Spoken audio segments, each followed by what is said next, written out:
और तस्वीरें इस वक्त आपके टीवी स्क्रीन पर हम आपको दिखा रहे हैं। रक्षा मंत्री राजनाथ सिंह की ओर से मोरमुगांव नेवी को सौंपा जा रहा है।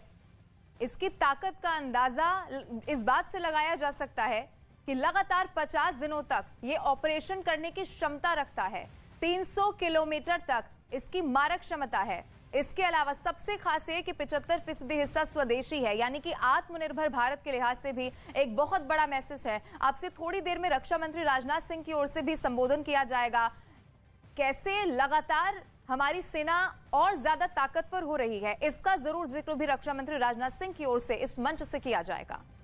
लेकिन फिलहाल ये जो तस्वीरें आप देख रहे हैं ये उस वक्त की हैं जबकि राजनाथ सिंह पहुंचे थे वहां पर और लोगों का अभिवादन करते हुए। लेकिन आपको बड़ी बात इस वॉरशिप की ये बता दें, जिस तरीके से हम रिपोर्ट देख रहे थे हमारे सहयोगी विवेक की, कि इसका जो स्टेल्थ टेक्निक है, इसमें जो इस्तेमाल किया गया है वो जाहिर तौर पर इतने बड़े जो ये भाई अपना खुद का सुपरमार्केट बना के महीने का 10 लाख कमा रहे हैं। हाँ, सिर्फ पैसे वाले नहीं, आप भी कर सकते हैं।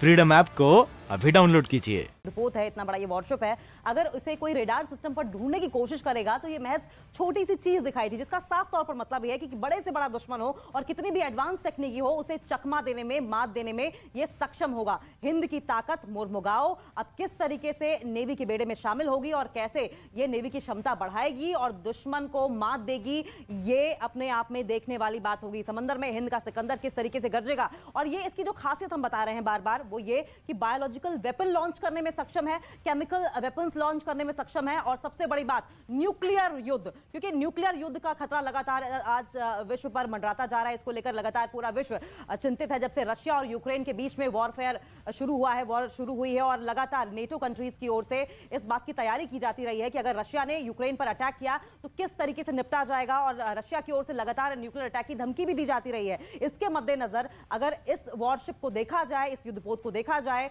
तो भी ये न्यूक्लियर अटैक करने में सक्षम है। देश का ये दूसरा सबसे मारक क्षमता रखने वाला वॉरफेयर है। और ज्यादा जानकारी के लिए हम दिवाकर का रुख कर लेंगे। दिवाकर, जिस तरीके से हम लगातार बात भी कर रहे थे, लेकिन सबसे पहले मैं आपकी रिपोर्ट देखने के बाद एक सवाल जो मन में आया है वो ये कि स्टेल्थ टेक्निक का, जिस स्टेल्थ टेक्निक का इसमें इस्तेमाल किया गया है, जाहिर तौर पर बड़ी से बड़ी टेक्नोलॉजी हो, बड़े से बड़ा दुश्मन हो, उसे चकमा देने में, मात देने में सक्षम है, क्योंकि रेडार सिस्टम तो इसे कैच कर ही नहीं पाएगा।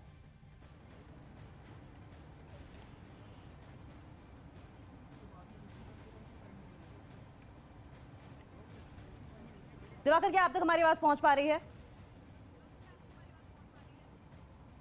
तो दिवाकर का इस वक्त हम रुख करेंगे, लेकिन आजाद भारत में हमारी तीनों ही सेना ताकतवर तो रही है, लेकिन वक्त वक्त पर रक्षा बजट के जरिए हमने युद्धपोत शामिल किए, हमने हथियारों से लैस किया अपनी तीनों ही सेना को। और आज इंडियन नेवी की इस ताकत को देखकर यकीनन हमारे देश के हर एक नागरिक खुश होंगे कि अब दुश्मन अगर आंख दिखाए तो हमारे पास हर तरीके से वो ताकत है।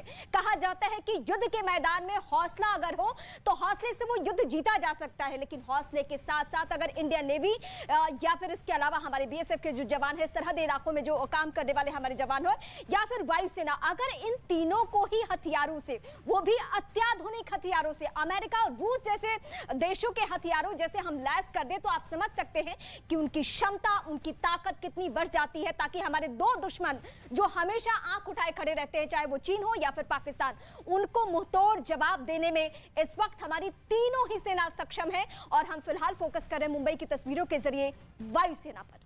देखिए, युद्धपोत, दूर संवेदी उपकरणों, आधुनिक रडार और इसके अलावा सतह से सतह, ये भी समझिए, उस पर मार करने वाली मिसाइल और सतह से हवा में मार करने वाली मिसाइल जैसी हथियार प्रणालियों से लैस होगा। इसके अलावा नौसेना इसके बारे में जब जानकारी देता है तो ये भी बताया जाता है कि इस युद्धपोत की लंबाई की अगर बात करें तो 163 मीटर इसकी लंबाई है।